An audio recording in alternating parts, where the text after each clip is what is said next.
ஆண்டவர் இயேசு கிறிஸ்துவின் நாமத்தினால் மகிழ்ச்சியும் சமாதானமும் நம் அனைவரோடும் இருப்பதாக. லூக்கா 1:57 முடிய. எலிசபெத்துக்கு பேர்காலம் நெருங்கியது. அவர் ஒரு மகனை பெற்றெடுத்தார்.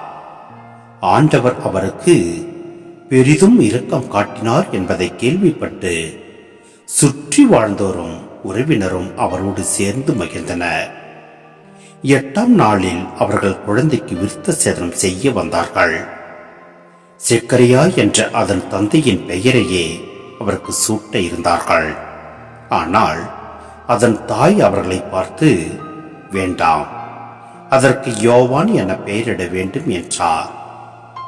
அவர்கள் அவரிடம், உம் உறவினருள் இப்பெயர் கொண்டவர் எவரும் இல்லையே என்று சொல்லி, குழந்தைக்கு என்ன பெயரிடலாம், உம் விருப்பம் என்ன என்று தந்தையை நோக்கி செய்கை காட்டி கேட்டார்கள். அதற்கு அவர் எழுத்து பலகை ஒன்றை கேட்டு வாங்கி இக்குழந்தையின் பெயர் யோவான் என்று எழுதினார். எல்லாரும் வியப்படைந்தனர். அப்பொழுதே அவரது வாய் திறந்தது, நா கட்டவிழ்ந்தது.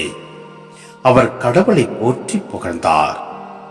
சுற்றி வாழ்ந்தோர் அனைவரும் இதை பற்றி கேள்விப்பட்டு அஞ்சினர். இச்செய்தி யூதேய மலைநாடெங்கும் பரவியது.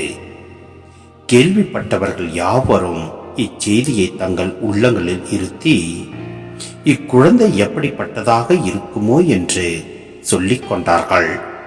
ஏனெனில் அக்குழந்தை ஆண்டவருடைய கைவன்மையை பெற்றிருந்தது. சிந்தனை: ஆண்டவர் அவர்களுக்கு இரக்கம் காட்டியது போன்று நமக்கும் நம் ஆண்டவர் இரக்கம் காட்டுகின்றார். ஏனெனில் நாம் பிறப்பதற்கு முன்பே நம் ஆண்டவர் நம்மை தேர்ந்து கொண்டார். நாம் எப்படியாக செயல்பட வேண்டும் என்பதை நம் ஆண்டவர் முன்னதாக குறிப்பிட்டு வைத்துள்ளார். ஆனால் நாம் இந்த உலக பிரமாண ஆசை நிமித்தம் நாம் ஆண்டவர் விட்டு விலகி சென்று விடுகின்றோம். நாம் ஆண்டவரோடு ஒன்றித்து வாழ்கின்ற போது நம் ஆண்டவர் நம்மை ஒருபொழுதும் கைவிட மாட்டார். எல்லா சூழ்நிலையிலும் நம்மை காக்க வல்லவர் நம் ஆண்டவரே.